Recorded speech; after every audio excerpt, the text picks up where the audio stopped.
নমস্কার বন্ধুরা, এই চ্যানেলে তোমাদের সবাইকে স্বাগত। আশা করি তোমরা সবাই ভালো আছো। আমার চ্যানেল মূলত বিএড শিক্ষার্থীদের নিয়েই এবং তার সাথে সাথে প্রাসঙ্গিক যা কিছু তোমরা এই কদিন দেখতে পাচ্ছ সেগুলো নিয়েও। আমরা যেহেতু যে রাজ্যে বসবাস করি সেই রাজ্যের যা কিছু ঘটনা, যা কিছু প্রাসঙ্গিকতা সব কিছু নিয়েই এই ভিডিও এবং এই চ্যানেল। তো বিগত 2-3 বছর ধরে যারা বিএড শিক্ষার্থী রয়েছে তাদের অনেক হেল্প হয়েছে আমার এই চ্যানেলের জন্য, বা যতটুকু চেষ্টা করতে পেরেছি। তো আজকের ভিডিও সেরকমই একটি শিক্ষামূলক। তো আমি আজকে আলোচনা করব বিএড 2026-2028 এই শিক্ষাবর্ষে যারা এনরোল করতে চাও তাদেরকে নিয়ে। তো দেখো, তোমরা সবাই জানো যে পশ্চিমবঙ্গের একটি সরকারি সমস্ত যে বিএড প্রতিষ্ঠানের একটি ট্রি বলা যায় যাকে, অর্থাৎ মুখ্য যে প্রতিষ্ঠান সেটি হলো বাবা সাহেব আম্বেদকর এডুকেশন ইউনিভার্সিটি। তো এখানে আরেকটা এ লেখা হয় তোমাদের সাথে, এটা বিএসই নয়, আরেকবার লিখে দিই BSAEU, তাই তো। তো বর্তমানে তোমরা সবাই জানো যে পশ্চিমবঙ্গে পালাবদল হয়েছে, সরকারের পালাবদল হয়েছে এবং সেই সাথে সাথে সমস্ত কিছু পরিবর্তন আমরা দেখতে পাচ্ছি, সেটা ভালো বা খারাপ যা কিছু দেখতে পাচ্ছি। এবং তোমরা সবাই জানো যে বিএড ডিগ্রিটা এতদিন যেভাবে হয়ে এসেছিলো, এই সময় কেন নিয়ে আসা মূলত সেটা হলো যে যারা মাস্টার ডিগ্রি করছো তারা প্রায় 4th সেমিস্টারের এক্সাম করার হয়ে গিয়েছে, কারো হওয়ার পথে ফাইনাল সেমিস্টারের এক্সাম, বা যারা গ্র্যাজুয়েশনে রয়েছে তাদের 6th সেমিস্টারের এক্সাম হওয়ার পথে। তো তোমাদের প্রত্যেকের সুবিধার্থে এই ভিডিওটা নিয়ে আসা। তো দেখো, আগামীতে যে সমস্ত ভিডিওগুলো এই চ্যানেলে এসেছে 2024-26, 2025, 2027, যে ব্যাচটা এখন কারেন্ট চলছে, তো এই ব্যাচ এবং এর আগে যারা SLST দিতে পেরেছিলে 2023-25, ঠিক আছে, এবং সর্বোপরি 2022-24, এবং এর আগে অবধি বিগত সময়ে যতগুলো বিএড ইউনিভার্সিটি ছিল, এর আগে যতগুলো বিএড ইউনিভার্সিটি ছিল বা বিএড কলেজ ছিল বা ডিএলএড ছিল, সেখানে তোমরা প্রত্যেকেই জানো, মূলত বিশেষ করে এখানে আমি কথা বলছি প্রাইভেটাইজেশন, অর্থাৎ প্রাইভেট বিএড কলেজ। তোমরা প্রত্যেকেই জানো যে প্রাইভেট বিএড কলেজগুলোতে কী হতো, বা তথাকথিত অফিসিয়াল বা আনঅফিসিয়ালে যেটুকু বলা যায় সেটা হলো যে তোমরা জানো যে সেখানে মূলত একটা প্রবাদ ছিল যে রেগুলার ক্লাস যেতে হয় না, সব কিছু তুলনামূলক সরকারিতে যে ফেসিলিটিগুলো আছে সেগুলো বা হার্ডওয়ার্কটা আছে সেটি করতে হয় না, এবং সেই সুবিধার্থেই পাশাপাশি অন্য যে ধরনের পরীক্ষাগুলো রয়েছে সেই পরীক্ষাগুলোকে যাতে সমান্তরালে ভালো করে ফোকাস করা যায়, সেই কারণেই রাজ্যের বেশিরভাগ মানুষ যারা বিএড শিক্ষার প্রতিষ্ঠানের সাথে যুক্ত পরবর্তীকালে নাও হতে চায়, তারা কিন্তু কেবলমাত্র সরকারি যে স্কলারশিপ ছিল সেই স্কলারশিপের আশায় কিন্তু অনেকেই অ্যাডমিশনটা নিয়ে নিতে। এবং প্রাইভেট কলেজে অ্যাডমিশনের এই ছুতো নিয়ে এই প্রসঙ্গে একটা কথা যেটা না বললেই নয়, সেটা হলো ঠিক এই সময়, অর্থাৎ প্রত্যেক বছর যখন তোমাদের 4th সেমিস্টার এক্সাম চলে, তখন কি চলতে থাকে? সিট বুকিং চলতে থাকে।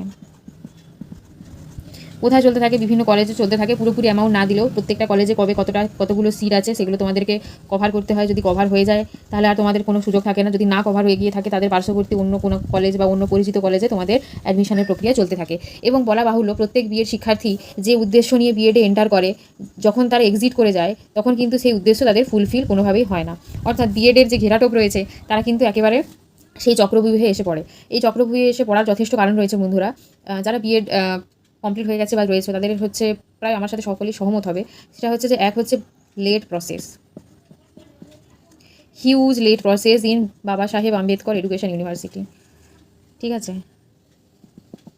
তারপরে যেটা রয়েছে পয়েন্ট, সেটা হলো যে পার সেমিস্টার হিউজ লেখা। অর্থাৎ তোমরা প্রত্যেকেই জানো যে প্রত্যেকটা বাবা সাহেব আম্বেদকর এডুকেশন ইউনিভার্সিটির কথাই আমি মূলত বলছি, যে এখানে 4টে সেমিস্টার থাকে। সেই 4টে সেমিস্টারে প্রত্যেকবারে তোমাদেরকে 7টা করে খাতা লিখতে হয়, অর্থাৎ খাতা বলতে প্র্যাকটিকাম। পেপারও কিন্তু 7টাই থাকে। কোনোভাবে যখন তোমরা 3rd সেমিস্টারে যাও সেখানে তোমাদের রিটিন এক্সামটা কম দিতে হয়, নিজেদের যে বেস পেপার যেটা থাকে মেথড পেপার, সেই পেপারে এক্সামটা দিতে হয়, কিন্তু খাতা তোমাদের প্র্যাকটিকাম খাতা যেটা, অর্থাৎ প্র্যাকটিকাম যারা জানো না এই বিষয়ে বলে দিয়েছে, প্র্যাকটিকাম হচ্ছে আমরা যে প্র্যাকটিক্যাল খাতা তৈরি করি, অর্থাৎ প্রজেক্ট খাতা, সেই ছবি সমন্বিত একটি ডিটেলসমূলক খাতাকেই বলা হচ্ছে প্র্যাকটিকাম। যে লেখা এতদিন বহু স্টুডেন্ট কিন্তু অন্যদের কাউকে দিয়ে লিখে এসেছে, কোনোভাবে সাপ লিখে বা যাই হোক করে কোনোভাবে পাস করে গেছে। তো তোমাদের প্রত্যেককে এটাই বলবো যে দেখো, যেটা প্রথমে বললাম যে পালা বদল হয়ে গেছে, অর্থাৎ রাজ্যে যে অরাজকতাটা চলছিল শিক্ষা প্রতিষ্ঠান থেকে শুরু করে সমস্ত জায়গায় যে দুর্নীতিটা চলছিল, সেই দুর্নীতি কতখানি পরবর্তীকালে মোচন হবে কি হবে না সেটা জানি না, তবে পূর্ববর্তী যে দুর্নীতি চলছিল সেই অধীনে কিন্তু আর কোনো সিস্টেম চলবে না।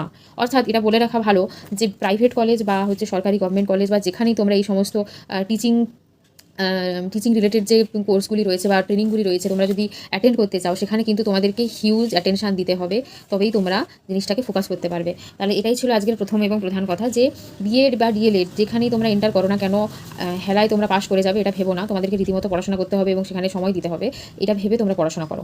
আশা আশা করি বোঝাতে পেরেছি। তাহলে তোমাদের করণীয় কি? তোমরা যেটা প্রথমেই বললাম যে বিভিন্ন সরকারি গভর্নমেন্ট চাকরির জন্য কিন্তু তোমরা প্রিপারেশন নিতেই পারো, যেহেতু তোমরা গ্র্যাজুয়েশন হয়ে গেছো এবং এখান পশ্চিমবঙ্গে যে এখন সব কিছুই পেন্ডিং রয়েছে, তবুও যেটা বলবো যে বিভিন্ন যে গভর্নমেন্ট এক্সামগুলি রয়েছে সেগুলোর জন্য কিন্তু তোমরা প্রিপারেশন নিতে থাকো। এবং এই প্রসঙ্গে বলবো যে তোমরা বুঝেই গেছো যে বিএড প্রাইভেট কলেজে করো আর গভর্নমেন্ট কলেজে করো, যেখানেই করো না কেন আর যেখানে পড়াশোনা করো না কেন, তোমাদেরকে সিরিয়াসলি পড়াশোনা করতে হবে। সেই জন্য তোমাদেরকে এটাই অনুরোধ যে ইউনিভার্সিটিটা চুজ করবে ঠিকঠাক করে, এবং মেরিট বেসিস যাদের একটু ভালো নাম্বার রয়েছে তাদেরকে এটাই বলবো যে ঠিকঠাক করে বাবা সাহেব আম্বেদকর এডুকেশন ইউনিভার্সিটি অধীনস্থ কোনো কলেজে যদি না সম্ভব হয় তাহলে অবশ্যই সেটা স্কিপ করে যাওয়াই বেটার। এবং আমি আগেও বলেছি আমার চ্যানেলে আরও অনেক ভিডিও দেওয়া আছে। তো মূলত আমি যেটা বলবো যে সমস্ত সরকারি ইউনিভার্সিটি রয়েছে এগুলোর পোর্টালে কিন্তু তোমরা বা আপডেট চেষ্টা করবে যে কবে হচ্ছে বিএড অ্যাডমিশন সংক্রান্ত নোটিশ দিচ্ছে। এরপরে রয়েছে ভিবিইউ, যেটা সেন্ট্রাল ইউনিভার্সিটি, বিশ্বভারতী ইউনিভার্সিটি, এরপরে রয়েছে কল্যাণ ইউনিভার্সিটি, যেটাকে ইউনিভার্সিটি অফ কল্যাণীও বলা হয়, এবং বিদ্যাসাগর ইউনিভার্সিটি।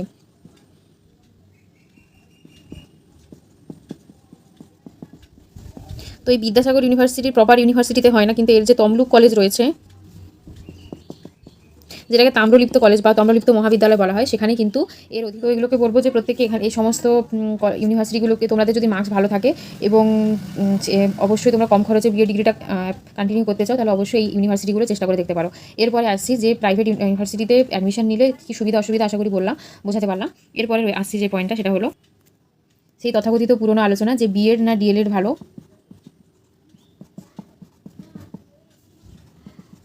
তো দেখো, বর্তমানে বিএড কমপ্লিট করে যে নোটিফিকেশান বা প্রসেস, এটা কিন্তু প্রচণ্ড ডিলে। এসসি এসটির কোনো সম্ভাবনা নেই বা কোনো খবর আসেনি এখনও।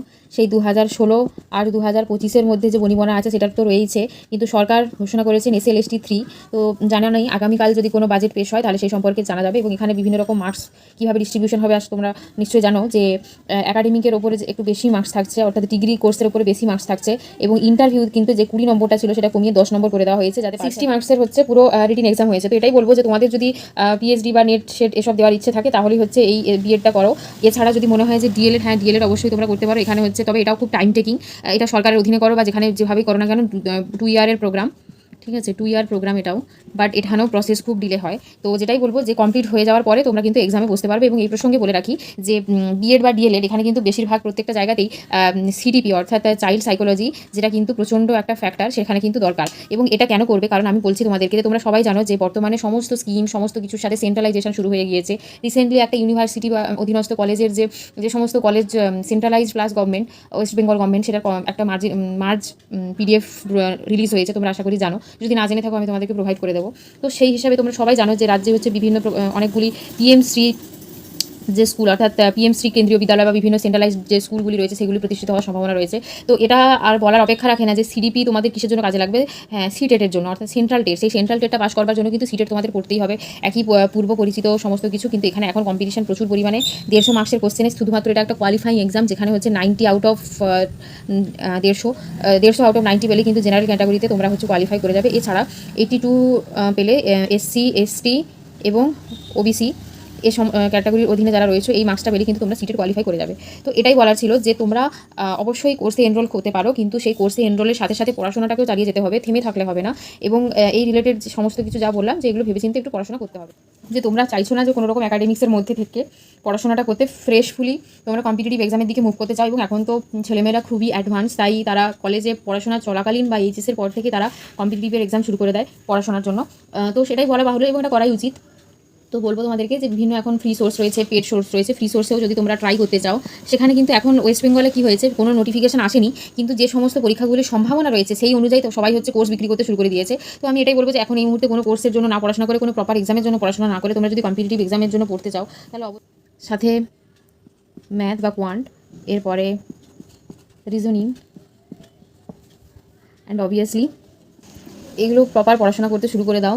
কারণ তোমরা সবাই জানো যে পঞ্চায়েত রিক্রুটমেন্ট হতে চলেছে,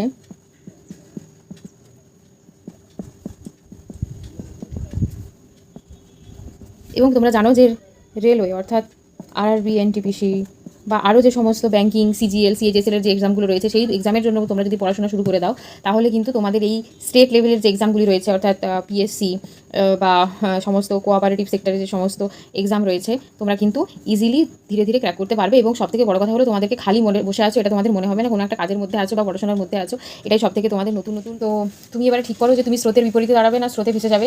চয়েস ইজ ইয়োর্স। তো খুব ডেডিকেটিভলি যদি পড়াশোনা করো, এই কম্পিটিশনের যুগে তোমরা চেষ্টা করলে কিছু ক্র্যাক করে দিতে পারবে। তো আমি তোমাদেরকে সাজেশান দিলাম।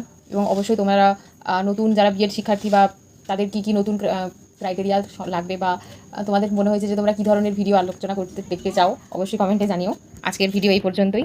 সবাইকে ধন্যবাদ জানিয়ে শেষ করছি। সবাই ভালো থেকো, সুস্থ থেকো। দেখা হবে অন্য একটি ভিডিওতে অন্য একদিন।